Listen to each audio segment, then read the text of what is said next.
This is the aftermatch with Kirsten Beav. Come for the rugby, stay for the aftermatch. Welcome, Beav. Welcome back. Great to be here, Kirst. It seems like a whirlwind week because so much has happened. Yes. We won't even mention your fleeting overseas trip. I don't even know if you realise, because you were overseas, Yes. you've gone viral.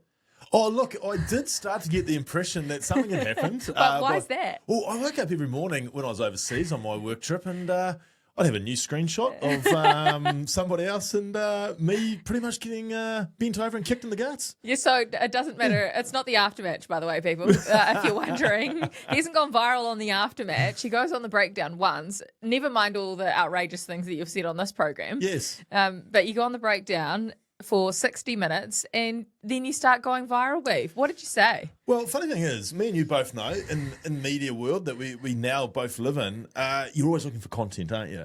And often Content is king, I think they say. Content is king. So content is essentially the shit we say. And obviously, me and Kirst have done radio, and we know when the rubbish weeks are coming. You know, there's no rugby on, there's, no cricket or anything like that. No news. No news, nothing to talk about. We're going to have to create some shit this week. Well, I'm picking what happened in Ireland this week was... Well, there was no URC, no European Cup. Yeah, there was no Six Nations, there was no Heineken Cup. The producer said to his content manager, what are we going to talk about? He said, well, it's too early to pick a Lions team. Tell you what, watch the breakdown 5 times and find me something. And the guy's name was Ronan. And so Ronan's busy watching the show 5 times. 5 times he went through it. And he goes, hang on. There's some clown on there saying low-level URC. Okay, low-level URC. He listens another time. And on the 6th time, he found me saying somewhere else that Geordie Barrett had to be benched for his first test back. So what are we going to do? We're going to amalgamate those two. Bench Geordie Barrett, URC low-level, bang. Who's Ronan? Not Ronan, O'Gara. No. Ronan's just the guy that does the content work. He puts the show together. I was going to say Paddy, but I thought too obvious, so I'm going to go with Ronan. So Ronan's over there doing the content. And so Ronan said, mate, I've got these 2 things. Let's put them together. Bang, clickbait heaven. Yeah, well, it was. And Ronan, you've got a pay raise. Ronan, it worked. It worked, son. Ronan is now running the ship in Ireland. Because you somehow got a quote from over there and a quote from over there, put it together, and got a week's worth of clickbait. So you wouldn't bench Geordie? So if you're actually watching the breakdown show, the question was, how are we reintroducing Geordie and Leicester Whananuku into New Zealand rugby? Oh, we haven't even touched on Leicester. I said Leicester will probably have to come back via NPC. Well, he has to anyway. Hasn't played for 2 years in this country.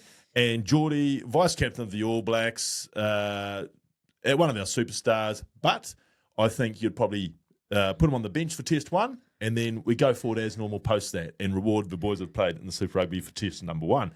And, all of a sudden, the URC is a terrible competition, hence why Geordie cannot be picked for the All Blacks. Do you think Ronan, content manager, yes. also rolls as Trevor TP 5368? Yes. And I don't know if it was Ronan himself, but someone from Ronan's department, remember...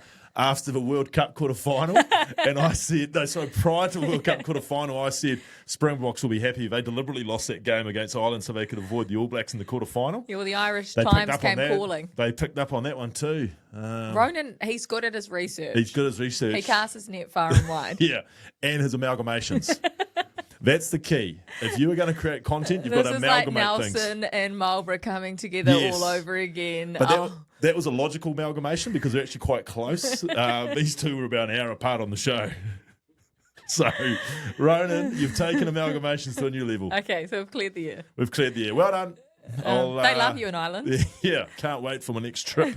They absolutely love you. Okay, well, on a more positive note, yes, Mt Maunganui became the home of the Chiefs on the weekend. Yes. We had 11,000 tickets sold 5 days before game day. Unheard of. And probably a lot of them weren't locals because locals expected walk-up tickets on the Friday night. And at Bay Oval, new venue, of course. Wonderful, wonderful stage. We've seen international cricket there. People brought their picnic blankets. They had their beach chairs. They got to walk from home instead of having to find a car park. Food truck. It was a great celebration of rugby. And the other reason I knew that a lot of people had actually travelled for this one and they weren't locals is because I know the locals hate one thing that was there. What's that? The cowbells. Oh, yeah, they were noisy. The cowbells were there, and Bay of Plenty people have no time for the Mulu bells, and there were Mulu bells. So I think it should serve as a real notice to not just the Chiefs, but New Zealand Rugby Union. If you have a franchise, take the games out of the main centres on our public holiday weekends. Like Easter, the Chiefs played in Hamilton on Easter, and they might have got 8,000 or 9,000. Take it somewhere else. They would have sold out. Take it to the hotspots. Take it to the 2 weeks Mount. in a row. Take it to the Mount. Highlanders, take your games to Queenstown long weekends, we just got to be proactive on stuff like that. Okay, we'll talk about the Chiefs then. Yes. Talk about the Chiefs in Mt Maunganui. Fastest try in history. Did you see that? Yes. Harry Potter, greatest name. Greatest name in rugby. Give me another. The commentators really struggled. What would you say if you're calling a try from Harry Potter? Clearly there was... He's a wizard? A wizard, or clearly there was a link to magic on that second try of Harry Potter. He's a wizard, Harry. To toe it ahead, pick it up, same movement of picking it up, step. I think it was Josh Lord coming across and to score casually. I know it was in TJ's mind. He wanted to say that was magic, but he couldn't. But you've never actually watched Harry Potter or touched a book. No. I've got So no you time. would have no idea what it's about. Harry Potter, Lord of the Rings, never touched them, never watched them. They take for 3.5 hours, I reckon. You don't know what Gryffindor is or what Quidditch is. Griffin's a biscuit, isn't it? I've certainly never watched it, but Harry Potter as a was commentator, magical. In fact, I think I've got the Force this weekend at Eden Park. What's your line? I'm going to have to. Something magical. If he does something like that try, he did the second try. You're pulling it out. I'm pulling out you don't magic care. and Harry Potter. You just don't care. It was so good. How cringy it is.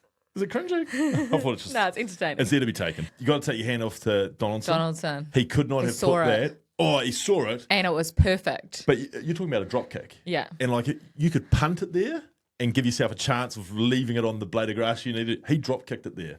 So you've got to take your hat off to him. But then, obviously, when you've got a magician, he can do the rest, can't he? Donaldson's been good this year. Donaldson's in the conversation, isn't he? He's been very good. I mean, one of the listeners wants us to pick a Wallabies team for the Lions test. Yes, So but he will be in it. Donaldson will be in it. In the conversation. Yes. But you still need a few more weeks Yeah. to see how these Australian teams are going to perform. Someone that wasn't on the field all that long. Yep. He's your future All Blacks captain. Correct. Wallace Sititi. It's another thing I've said over there, Ronan. If you want to put that in this week's podcast, feel free. Say it again. Wallace Sititi, future All Black captain. Why? Outstanding player who'll be first picked for the next 10 years, and such a lovely guy when you ever see him talk. When will he be the next All Blacks captain? What sort of timeline are we talking here? I can't write Ronan's whole show for him, but I would say after the next World Cup, he would probably be a 40-test veteran by then. Yeah. He'll come into the conversation. Okay, so his 9 minutes of work. Yes. He got 9 minutes off the bench because the Chiefs had the craziest injury run in the second half. Otherwise, he was due to come on earlier and play more than just 10 minutes of rugby. But I think with his third touch, he just showed why he was the breakthrough player of the year last year. Oh, and 2 moments. And it was the perfect storm. Obviously, the Force were on their knees by then. There was injuries that are tired. Don't take anything away from him. I was about to say, but coming back from an injury like that, you would anticipate, just give me the ball. I want to carry. I want to be able to get contact. I want to get hit. The ability to use his footwork to break the line on, you said it was his third carry. I must have missed his first two, but I thought it was his first carry and run 60 metres essentially on the back of it. But not just to do a bit of footwork and get through and then get tackled. When you beat someone on the inside, you're half expecting to be cleaned up from whoever's inside them. He was quick enough and had the agility already and confidence, I guess, in those knees. Yeah, his knees looked good. Step one, step out, and then offload. Pace, offload. They have to be good, though. He climbed Waikato Stadium last week. So they are in good nick, the knees. But well, I don't think it was like a fireman Sky Tower challenge. I don't think he... Well, how'd they get him up there? Well, he must have climbed. Well, not up the stairs. Oh, okay. All right. That's another... There are elevators at FMG Stadium, aren't there? Not to the roof, but I don't want to get sidetracked here. It's a rugby show after all, not logistics. But, as far as 9 minutes go, the big thing is, for me, geez, that's like cherry on top stuff. If you're the Chiefs coaches looking forward to the back end of the year, you can just drop in arguably one of the best players in the world last year. Yes, obviously the young player of the year, but he would have had to have been close to finalist of player of the year worldwide. So you chuck him into a forward pack, which already has Tupou Vai going great guns, Taki Ahol coming back from injury, Luke Jacobson's already there, Sammy Penny-Finau's hitting his straps. That starts to get pretty impressive. Chiefs second halves. for the last fortnight. Yes. They've been blowing teams off the park. Yep. Two things there, I reckon. Obviously, supremely fit. Also have massive depth on their bench. We've talked about, last week in Hamilton, we saw them bring on Rātama Takiaho and Leonard Brown. And this week, obviously, Wallace Sititi and the likes were sitting there. But also, I think it shows that the opposition, both the Highlands and the Force, had a few things that they really did well in those first half, but were really disciplined with how they managed to maintain the Chiefs, how they managed to stay in the game, control things from their side. Once things got a little bit loose, a little bit ragged in those second halves, both those teams couldn't live with. So it just shows, and this is the difference, I guess, between that level team and, say, maybe a Crusaders right now or a Brumbies. They'll be able to hold their own and hold their discipline and, I guess, concentration to take them deeper. For 80 minutes. Because as soon as you knock off, and they don't intentionally knock off, but as soon as the intensity's gone, and I've used the example of kickoffs last week for you with the Highlanders, it was the same thing. The Chiefs get a little bit of swagger about them, and they start burning you off the kickoff. And that's where I think teams, those, say, middle to lower teams, carefully use the word lower, that gets you in trouble. But the fact is, when you're that level team, you can't afford to have 5 or 10 minutes where you just go away from your plans. And unfortunately, both teams in the last 2 weeks have done that in the second half and been burnt. You talk about their forward pack. Yeah. Is it a scary forward pack? Scary. It's scary. Scary ability. I'm talking scary, like the packs that you would have come up against. Yeah, but like the big, nasty, intimidating, enforcer type packs. It's probably. They're all lovely guys. Yeah, off field. Off field. Are you doing the Chiefs or the? Yeah, the Chiefs. They're all. But in saying that, you can be scared like, oh, he's going to cut me in half and I'm going to lose a rib. Yeah. But I'm thinking like Jerry Collins. Yes. Like scary. A Bucky's Borther. Yeah. Yes. That. Like that kind of scary. I don't think there is any that sort of. Like that's fear as in. What? There's no one in Super Rugby right now. No. I'm just saying I don't think there's any fear as far as things could go outside the boundaries anymore. If you know what I mean. What a shame. What a shame. Yes. What a shame. And I rest my case. If there's a push and a shove, wingers come in and get involved. Oh yeah, they're the ones in the middle of it actually. They're the first ones. If there was fear that something could happen outside of the rules of the game, they're not there. I'm not there, but now you go, you push and shove because nothing's allowed to happen. The fear factor. Probably enforcer-wise, probably Brodie from New Zealand side of things is probably the last of the ones that. But was he scary? He still seemed just. I think he's still for opposition, especially at super level.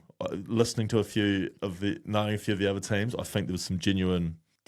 Well, just where could this end up? Eben Etzebeth. He's a scary man. Yes, very much so. He is a scary man when you're playing against him. He's actually responsible for one of my nicks in my eye. Is it boot or? No, I think it was an elbow. My poor tackling technique. I think one of my last Super Rugby games up in Cape Town. I think I panicked. I saw who it was and thought, well, I'm not going low on that. And I tried to do my koala, which would probably be a 6-week suspension now. But I went up and did my usual koala, and I think I just got pretty quickly trampled. Or I think I copped a stray forearm or elbow and got some stitches out of it. Eben Etzebeth. Yeah, there's a player. Yeah, but again, he's in an area where he can't completely. But I feel like he right now would would go be. Over the edge. He's the scariest. Yeah. Forward in World Rugby right now. Yes. Name me another. I don't know if there is. He's the guy.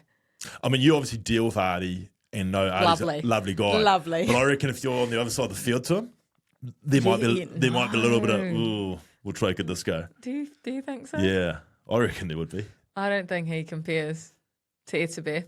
Don't know. That's because What about the Man Mountain, Ardie Savea? Like he would be the most fearful out of all of them. Just because of his the Viking look. Yeah, the Viking and the size of the man. I'm trying to remember if he was up. I'm pretty sure he was up in Japan when I was in there the last few years, and I think we were coming up against him. And I think, as far as the Japanese boys go, there was some genuine fear there. They would have been about a quarter of his size. I think he was at Honda, and I think there was some genuine fear coming out of those boys going up that week. I'm scared talking about him. Can we move on? Can we talk about the Chiefs' run home? Yes. Because I think now. Yep. So there's no minor premiership in rugby. No.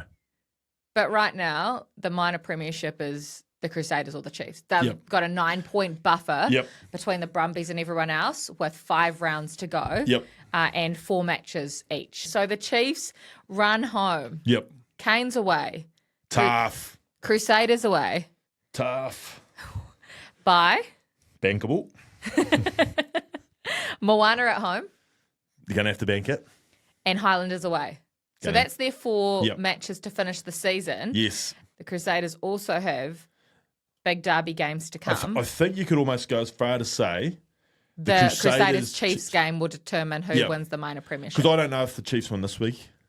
We'll wait for Why? my predictions. But that Hurricanes game this week's going to tell a lot too. Okay, so the Chiefs' minor premiership will be determined in 2 weeks' time. Christchurch. In Christchurch Correct. against the Crusaders on the first week of May. I think I'm there. You better say some nice things. Yeah. They treated you well They last did time. treat me well. Hurricanes, Brumbies, the Canes finally break the drought for Kiwi teams in Yes. 2025. 11 matches. Yes. That's the first New Zealand team to go to Australia and win.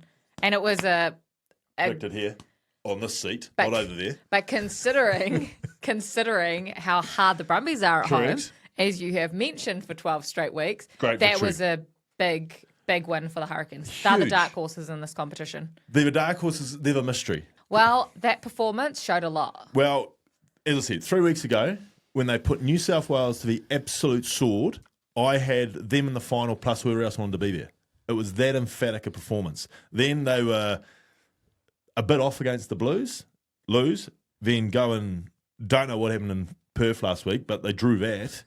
And then you're like, oh, maybe it was a bit hasty. And then they go and put on a performance like the weekend where, in context, Yeah. every bit as good as the New South Wales victory that they put in at the Better. Cape Town. Probably better, Better. when you put into context. Yeah. And all of a sudden, you're right, Kirsch. You're like, "Poof, they are for real. They joined the title fight. They joined the top 2. Yes. However, I think this week is going to be telling for them. And if they go out and put in something as good as that performance, then you're right. They are very, very bouts. For me, one of the big differences, Yeah. the return of Proctor. And it's funny, you talk to people around the traps, the Wellington Hurricanes traps, as we'll say, with the grapevine, and Note this down, Ronan. Proctor was one that they always sort of talked about how crucial he was. And I was like, oh, yeah, well, I mean, Balin was having a great year. I mean, Jensen, Yeah. they've got depth from that midfield. But whoever you talk to, they always said, wait for Billy to get back. Okay, so we're going to get into our Jonas. Yes. The Jonas round 11. Your player of the round is Billy Proctor. There were the line breaks early. There were beautiful touches, set up first try. There was his own try that looked relatively easy for him. And yet you worked out how was he going to get there. If you watched him defensively, I wonder if that's where his biggest contribution to the Hurricanes is. That's where, so the Hurricanes, they defend a little bit different to a lot of teams. They really come up on the outside. And that puts huge responsibility on the midfielders to organise all of that. If you watch Billy Proctor, and I was only watching him because I was, like the ball was over here and I was still watching him just because I was obviously fascinated by the impact he was having. He never shut up. And that's what the good centres do. They are constant. And you could just see his mouth just moving the entire time on D. He's pointing, he's getting them organised. And I just wonder the confidence that brings and the organisations that brings. That's why so many people in and around the Hurricanes and in the area were saying, wait for his impact, and then you can properly judge the Hurricanes, because he so often would just go up, not involved, go back. Like, that's a tireless, thankless job, what he does on defence, and it just seemed to give those around him so much more security. It gives the backfield security, it gives the wingers security, and that on top of the fact, like, the highlight reel was there for all to see. The carries, the tries, etc. It was there for all to see. But I think Billy Proctor might just be, along with a couple other little changes that they've made of late, might be the thing that gets the Hurricanes up and talking about with the Chiefs and the Crusaders. those other changes, because yes, Billy Proctor, outstanding body of work. Yep. for the Brumbies. Great cliche, body of work. I've taken it directly from the horse's mouth. But obviously, Cam Roigard always been playing well, but has sort of had to carry it a lot on his shoulders. Ruben Love's moved to 10, playing well. Kenny Naholo, outstanding. Callum Harkin coming in at 15. Getting better every week. There's multiple pieces that have happened. Riley Higgins, who's also returned from injury. Multiple pieces to the puzzle in their backline over the last couple of weeks. Yeah, Ruben Love for me. I'd say would have been happy with his first crack at it at the Force, but he'd have been able to spend, and that was we joked last week that they had a week in camp. Yeah. So much can get done, sometimes much to the player's annoyance, but so much can get done when you're touring, as far as looking at your game, having a half an hour for coach that you might not always have, and just really, dialing down deep into your own game. And if you looked at Ruben Love's performance against the Force, where I thought he was very assured, the skill level, he's got great skill, so that was going to be fine. But I just thought at times he was playing like a fullback at 10, and by that I mean he was, putting his head into rucks that he needed to be elsewhere with, organising, and sometimes backing out of the phase when probably needed him in there. If you looked at his involvements against the Brumbies, I reckon he's gone away, he's looked at that sort of stuff. He just seemed to be more involved, but more involved from a 10 point of view. Not sort of in that old job of his as 15 where he is at those wide rucks, just securing that, not really needed, but just going in for that sake. He was out there, he was organising. Him going laterally across with dummy runners inside and out and then throwing a flat ball to a down runner 2 or 3 wide on channels. They went through on a couple. And that is the threat of him. And if he can couple that with even being more of a bit of a threat, the odd show and go and just squaring up a little bit, he's starting to look every bit about a 10 for me. Okay, so as a person who is in a position who could judge, we in New Zealand are still looking for our third choice 10. Yep, we are. I know it's only early days, Yes. It's only 2 weeks, but from what you saw, from the glimpses that you saw of him, could he realistically be an option to join that group of first fives at the All Black level? Have to be. Because he's already an All Black. He's already an All Black. He's already an All Black. But the path is almost blocked for him as a starter in the All Blacks right now with the way that Will Jordan is playing. Look, if I'm a young fullback coming through, you're gutted. Yeah, I'm not like jumping into the All Blacks thinking, I'll be starting. There's a guy called Will Jordan there. Look, I know a thing or two about having your path blocked. If I had any other skills, I'd have gone a different route too, but I didn't have anything else. Ruben Love's got something else. Yeah. So, yeah, absolutely. We need another 10. We still don't have that option yet. I mean, and let's be honest, the All Blacks of the last decade have always gone 3 first fives. Yeah. So he stays there for the Hurricanes now? I think he has to. Yeah, for the rest of the season? Yeah. I mean, we talked about 2 weeks ago. Yeah. We sort of said, we didn't mockingly say, but we said this is a dice roll.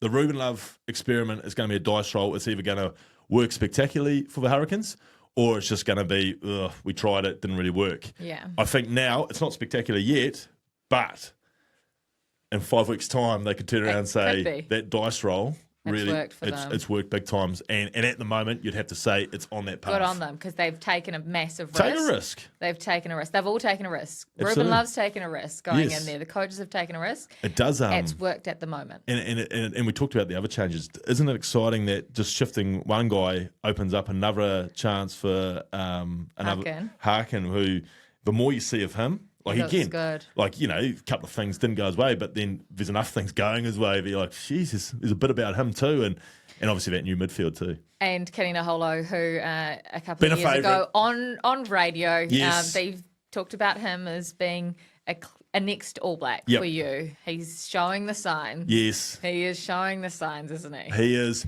You know the bump off? Yeah. Ouch. Not even his try, just the bump off.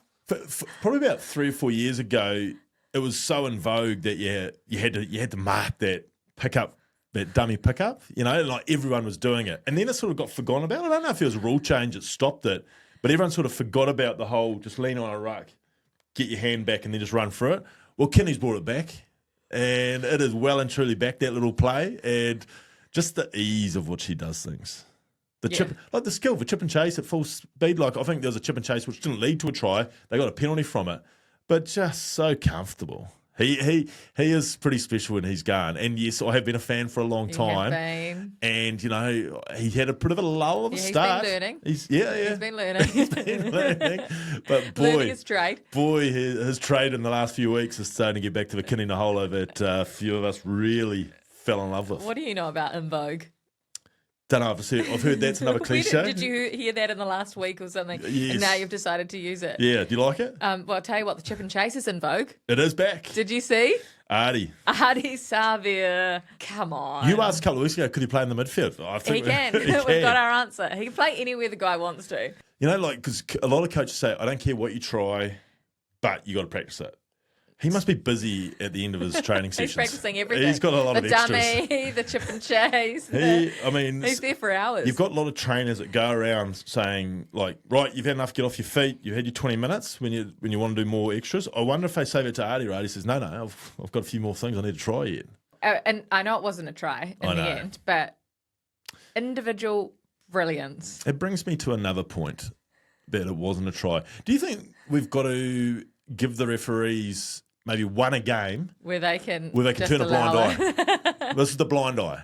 Because it was so spectacular. You just can't. We need that for the highlights reel because when they make up highlights reels now, they won't put that in because I feel like they still will. Yeah. How can they not put that one in? Let's campaign for the blind eye card. So you want them to turn a blind eye? Turning a blind eye match. To that, yeah. Until it happens to you in a final. Correct, because I tell you what. You wanted them to turn a blind eye when Damien scored off the line out in the 2023 Super Rugby final. That would have been nice. Turn a blind eye because it was so good. Yeah, and it would have sealed the final. Turn a blind eye. Yeah, just turn a blind eye to that, Crusaders. You did turn a blind eye for that for 10 minutes. I did. But a few just on that, like the refereeing, and it's not a kick in the guts of refereeing, but two things for me. Hoskins Sititi. You're vocal today. Hoskins Sititi knocked the ball on marginally, 45 phases. That might be an exaggeration, Ronan. Check that. But 45 phases before the Blues scored a classic, and we somehow go back for it.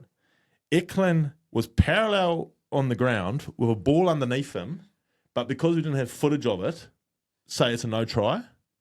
Like, the blind eye would have worked good for Hoskins, or just a bit of common sense. Common sense. And the Eklund one, that's just common sense. Yeah.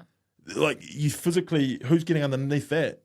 Like, what squirrel has somehow got underneath the ball to hold him up? Like, no chance. Like, Eklund scored that try. There might have been a few ants underneath. Ants might have been, who knows? It just defies belief that because of the way we've worded it, common sense can't prevail. So you're taking us to Brisbane then? Oh, let's go to Brisbane. I love Brisbane. And you're annoyed?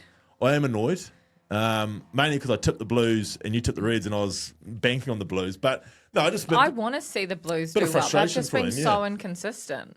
Yeah, they have been. And look, I'm sure Vern's not saying, I'm going to blame the referees for you on that one, boys. But there were just a few things like that went really harshly against them, I believe. And considering they had to deal with the Talia red card in the end, there was enough there that on another day they could have got the result. They do play differently when Plummer's at 10 as opposed to Bodie. There's no doubt about it. They are very quick to, if they don't get any ruck speed from early doors, it's very quick to go into that high kick sort of strategy and then try and work their way back into it from there.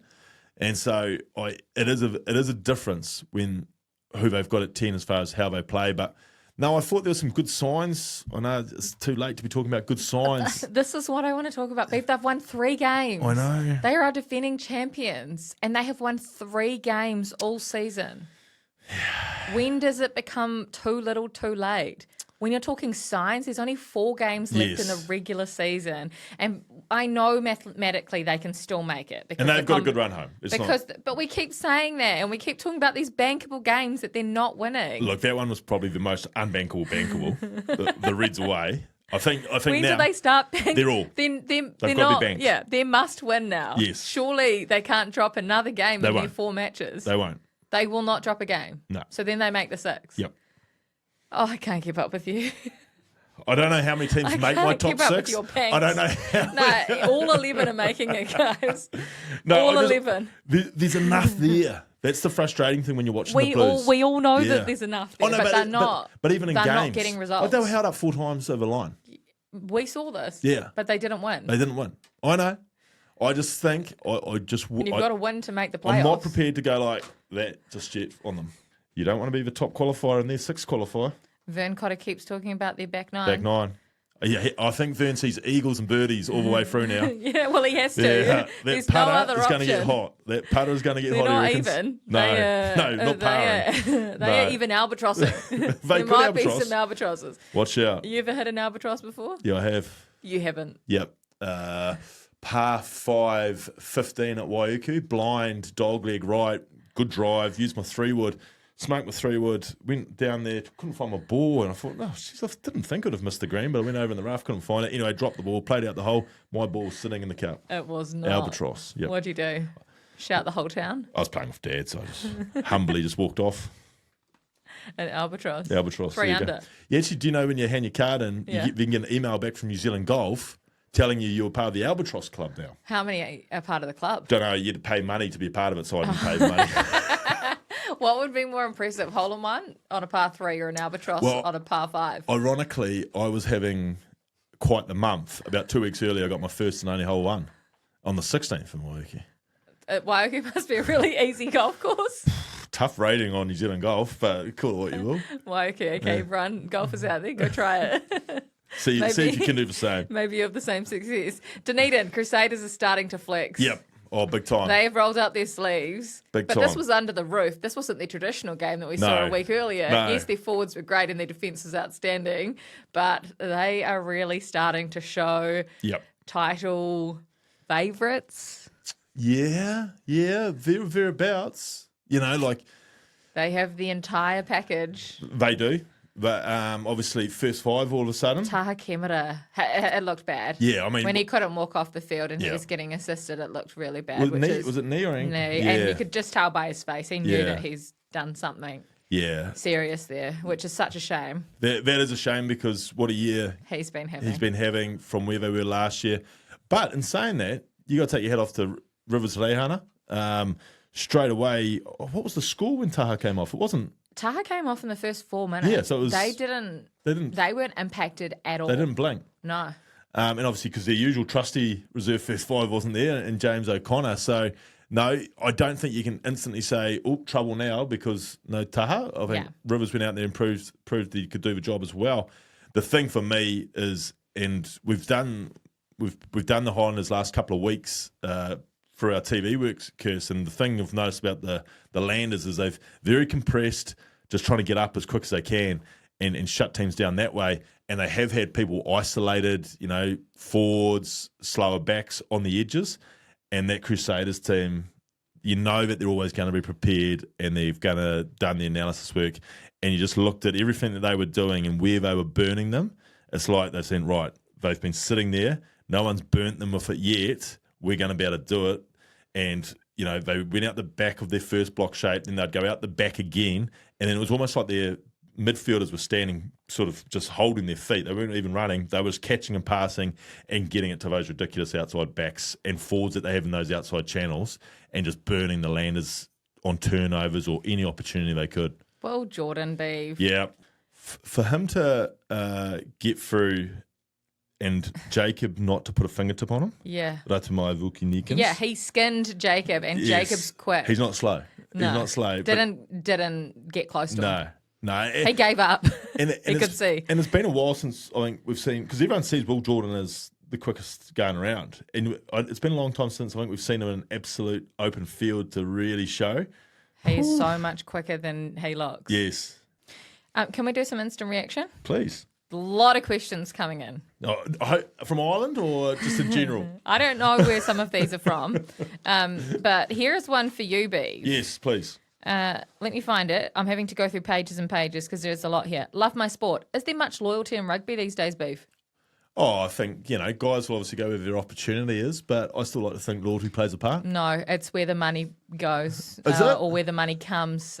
Love my sports 7902. For example, Yeah. last week, this person has seen Beav on the breakdown, the aftermatch, GBR ANZ. You've got another 20 podcasts to go, Beav, and you'll have clocked the full set. Love my sport 7902. It's not where my money is.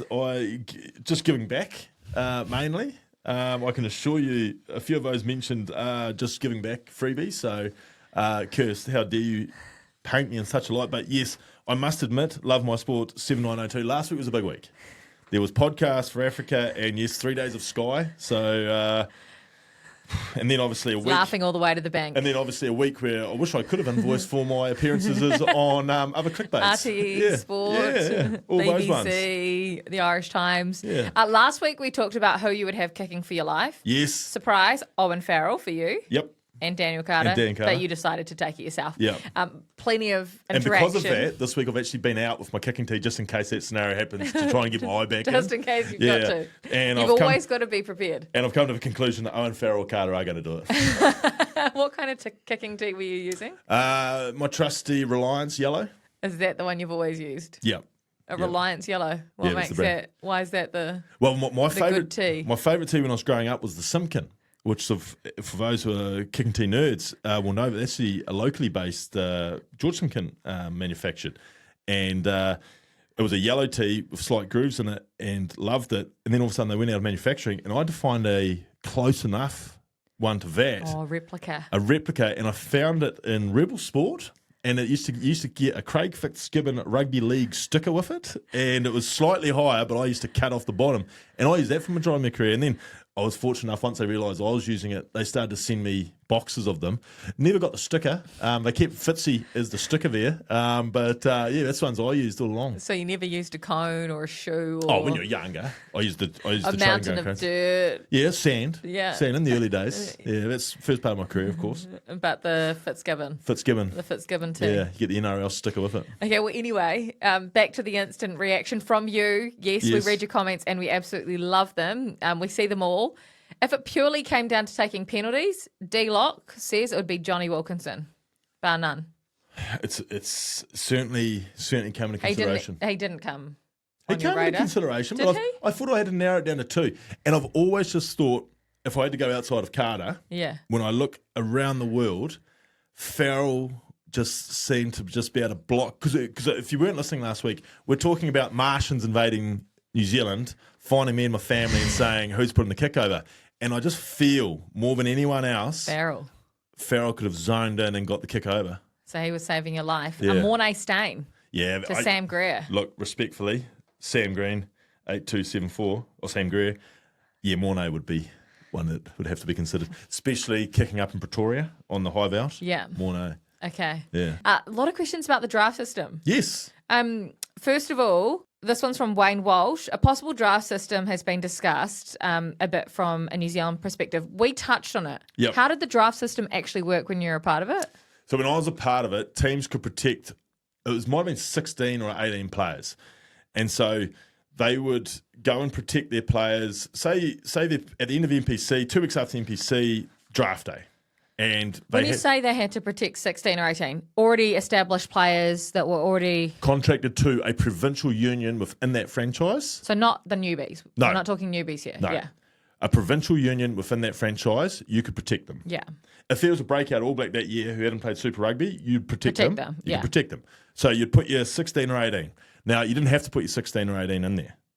You could leave 5 spots out of it. You might protect 10 if you didn't. If you wanted to go big on the draft that year, you'd protect only 10. And that means you get to fill your 16 first. And then once they've got their fill, they would literally sit in a boardroom in Wellington, HQ, the 5 Super Rugby coaches, and it would go turn for turn. Oh, so it's the super coaches. Super coaches would pick the draft. Or would pick your players in the draft, and then they would fill it up to 26 or 28. There were, I know in the early days, there was rules such as couldn't have 2 current All Blacks in the same position. So the best example of that these days, I'm trying to think off the top of my head, might be a Crusaders propping situation. And look, we don't, my ones and my threes and my looses and my tights aren't always accurate, but let's just say Newell and Bauer, you couldn't have both of them or what have you. And so therefore one would end up in the draft. And then obviously one team who would be sitting back going, oh, we're going to get this, we'll go pluck that one. Yeah. And I think in the early days, if you go back through the early days, you'll see guys like Rhys Duggan and that who was in and around the All Blacks. They were down playing for the Hurricanes and all over the places. You'll see the Highlanders were very much a team that came from all around the country because they might not have protected so many. So it was great from a player's point of view. You used to sit there and you would get notified that you're in the draft, which first of all tells you I haven't been protected. But then you go into the draft and you would sit by your phone because you knew that the day that they're having the meeting, that afternoon, later on that day, you would get a call to say, yep, you've been drafted. Who was the Chiefs coach that drafted you? Fozzie. Fozzie sat there in the room and wanted you. Eventually. I don't know who he missed out on to get me, but that's where he I'd ended love up. to know. I had 2 years of not getting in. So when I was 19 and 20, I went in and I had 2 teams told me that they'd gone in for me as far as they were in the potential. And then obviously they went a different way. Who did they get instead? I don't know. The Landers were like sort of saying, we're going in for you, but I think I can't remember. They were just trying to... They were trying to get me to sign for Otago. So You're right. if you'd signed for Otago, that would have given you a greater chance. Or if I'd signed for Waikato. What about this from Callous Kiwi? I love the chat around Ruben Love. There's been more of that, so you'll like it this week too. Interesting that he's not in the select 10 of the year so far. I've had ridiculous success on my Super Rugby tipping competition by backing against teams that change their 10. The moment the consistency and connection in attack disappears, so does their game management. Moana did it recently. The Chiefs struggled when they rotated. Every time the Crusaders lose David Havili, they fall apart. If he's not fit, targeting 12 is their cheat code to beat them. So basically, what Callous Kiwi is saying, get it on the run sheet. Should Super Rugby teams just stop playing musical chairs at 10? It is killing their season, but it's also bringing great success to Callous Kiwi's tipping competition. Callous Kiwi, you've obviously found the cheat code for your tipping comp. Yeah. So first of all, well done. And secondly, I couldn't agree more with you. But they're never going to do it. They're never going to roll the same team or 10 out every single game. However, Why? there's things like rotation, there's paranoia about what if we get an injury in the finals, we've got to have this guy up to speed, which I get. I do get. And he's got to be able to have the confidence to be able to go. When you were in your heyday, how often did you not play? Did you have to do all the rest and rotation? Nah. I mean, Fozzie mentioned it one week when we were in South Africa. He goes, we'll give you a rest because, and I mean, I spat the dummy and ended up playing still. But, it just wasn't a thing.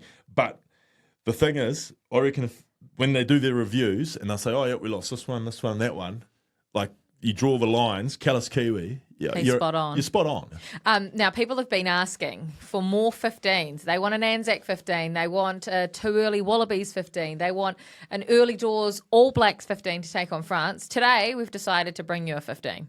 Okay. None of the above. No. But an all-time Chiefs 15 is where we will start our list of 15s. Yep. Our first 15s.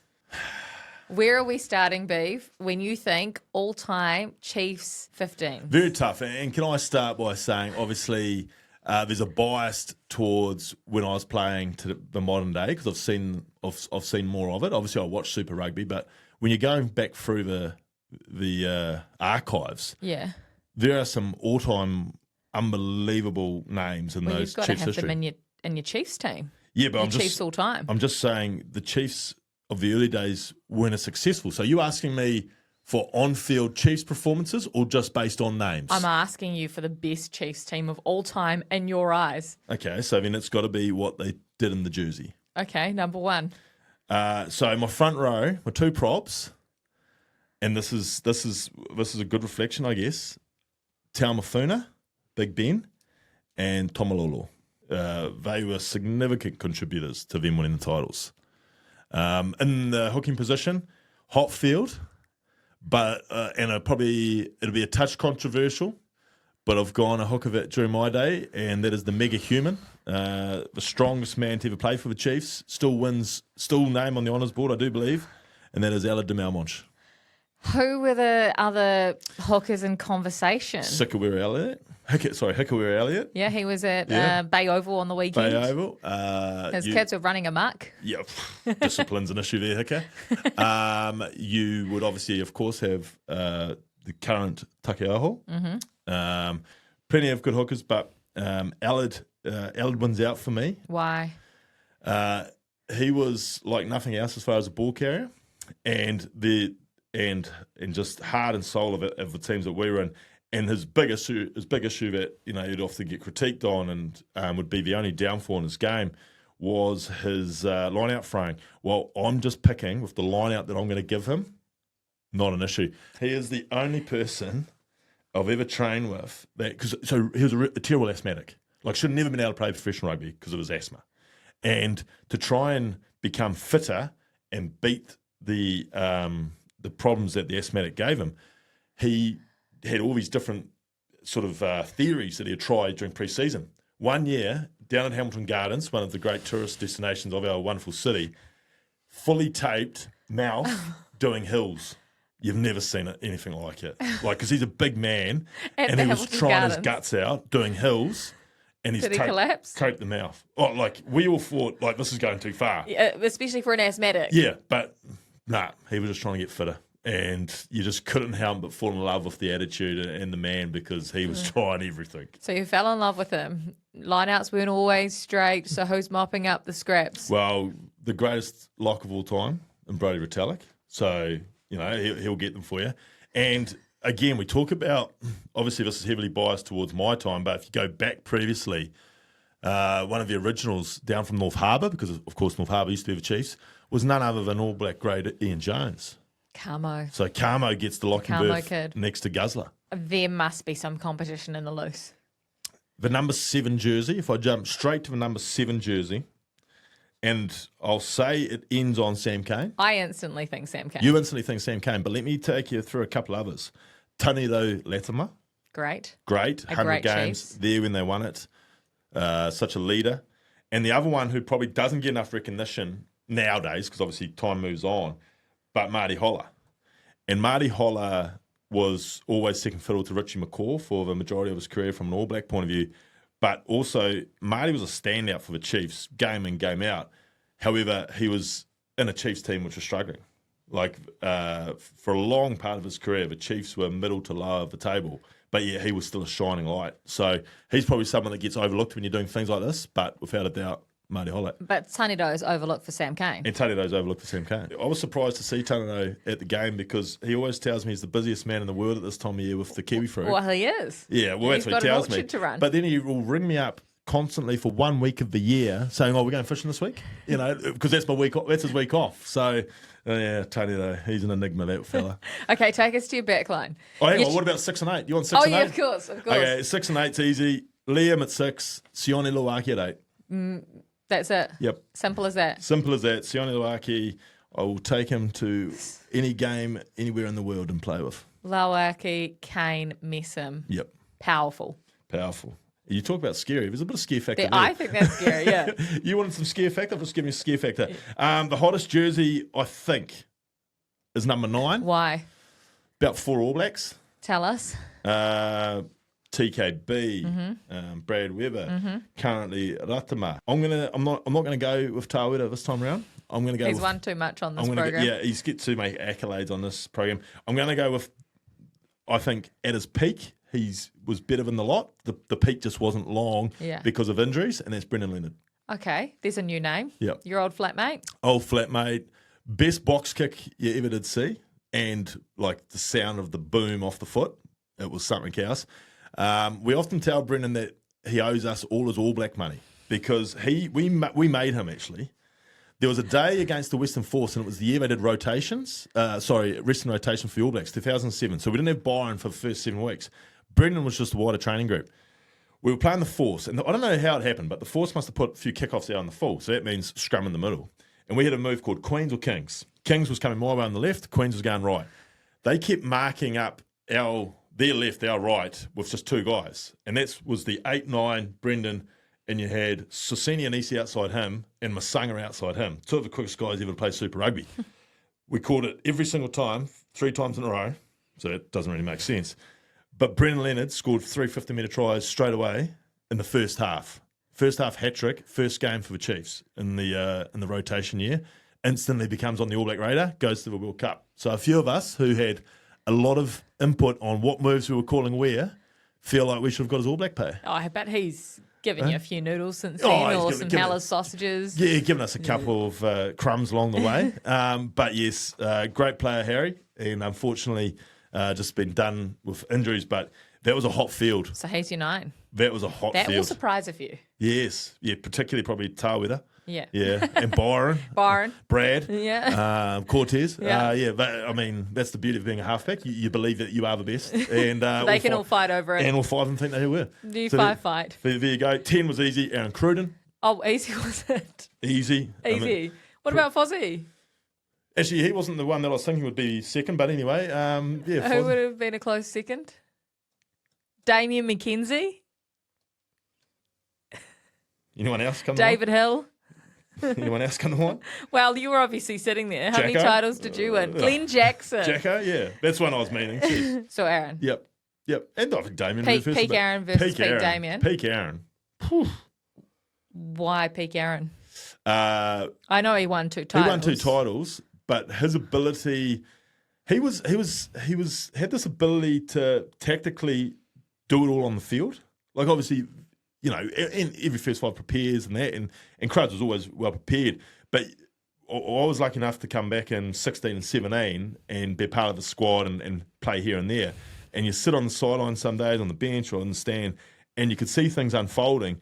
And Cruds had this computer-like mind that he could adjust whatever we'd sort of talked about during the week to make it happen then and there. And for me, watching that was something else. And the skill set was obviously first rate. And you know, you and I both know, not the biggest man, but played very brave. So yeah, he wins. So how close were you?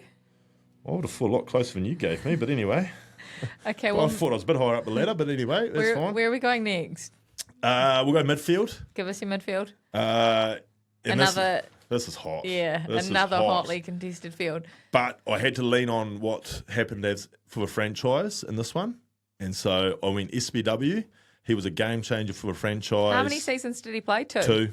Two titles. 2 seasons, 2 titles. Yep. So what he added to the Chiefs, both on and off the field, I think obviously brought a level of superstardom to the whole organisation, but on the field, his ability to do SBW things means that he was a roll-up start at 12. And then, of course, biased? Probably not. He does deserve this, you know. Kahui at 13. Even though... You get your credit. Even though there was, if not the greatest, the second greatest All Black midfield of all time, of course, with Chiefs at one point, in Little and Bunce. I can't believe you're overlooking them. Your heroes. They were my heroes. They get stiff because of the title performances of SBW and Kahui. Wingers. Your back 3. Well, first pick for any all-time Chiefs team, regardless of position, is Sitiveni Sivivadu. So he's in. You've overlooked Jonah once again. I've overlooked Jonah, Randall, Lowe.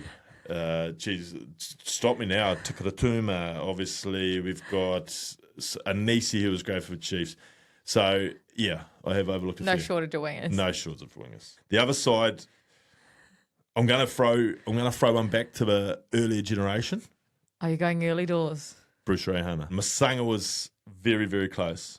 I haven't seen Masanga for a while, so I can bank on not seeing him for a little bit longer. Poor guy, won titles. He won titles, and look, was spectacular. I actually think was a fan favourite. I think he still walks around with his. What do they get? Tankers. I think he still just has a tank around his neck. Knowing earlier, the tanker, is that the? That's what they got. Is that the cup? Yeah. Yeah. They certainly didn't get rings in those days. I don't think they still get rings. I think they just. The Blues did. Blues that. made their own. But the cups are cool. Yeah. So they got those. Would have been dangerous on the night out. So Bruce Reihana. Bruce Reihana is on the other side. Yeah. Okay, so you got your wingers. Yes. Fullback. Your fullback. Who's in the conversation? 2. There's only 2. Yeah, I mean, that's a little bit of a disservice to a couple of the early day boys. Toddy Miller, Bruce Reihana again, played a lot at fullback as well, Lockie Crichton, some great fullbacks, but it comes down to 2 for an all-timer. Who? Damien and Mills. Probably have to edge on the side of Damien. These are big calls. I know. Why are you edging on Damien? Just probably because of the absolute, and this is unbelievable to say, the entertainment factor. Like when you go to a game in Hamilton, he has been for the last 5-10 years, whatever, the one player that gets the ball and you feel yourself doing it, you see others doing it, shuffling forward and looking up and around, and especially when he was at fullback. And so he has that ability, just the absolute wowness of it. So your mate Mills never entertained you? Well, he did entertain me. But I was always on the field with him. So it's tough to be entertained when you're actually there. The one thing I will say that maybe edges back towards towards Mills, is I don't know how a Damien and City combo would work. Oh, why is that? You had to nurse City. And Damien's not that kind of guy. He's not a nurser. Not that kind of guy. I don't know if he would actually have the ability to nurse City to get the best out of City. And because City would fight fire with fire. If City wasn't happy with what you said or what you were doing, he would tell you. And I don't know if Damien would take that. Damien wouldn't take it. He wouldn't take that. With Mills knew how to manage that relationship. Yeah. So if you're looking at combinations, We might have to go rethink. Mills might have to be the fullback. But what a ridiculous team. Oh, your Chiefs all-time team list, that all-time 15, when you look at that on paper. Handy. Okay. Yeah. Still can't believe I was seventh choice for you, but anyway. Just behind Glenn Jackson. I thought you were going to find someone just behind someone else there. Come on. Predictions for round 12 of Super Rugby. We're round 12 now. Blues Force. Blues.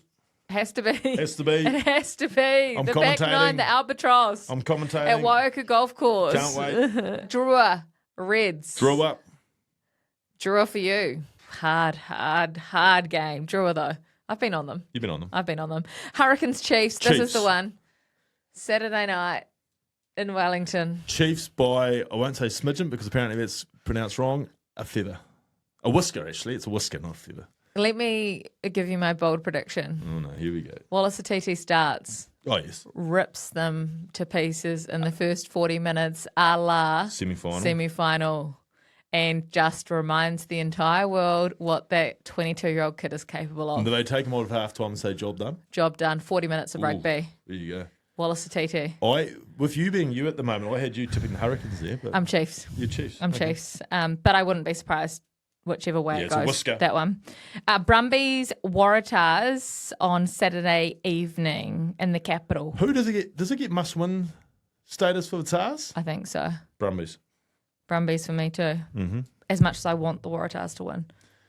I've just remembered I've got them financially making the top 6, so I sort of need them. So you need them? Yeah. So you've gone the wrong way. Sunday afternoon in Dunedin. Sunday afternoon. 3:30 kickoff. Highlanders, Moana Pacifica. Moana, they bank another. Whew. They bank it. They just missed out to them at Albany. They bank this one. I'll go against you. Good luck to you. The Southern men. Good luck to you. Good luck to me. Have a great week. That's the aftermatch. Like and subscribe. Please.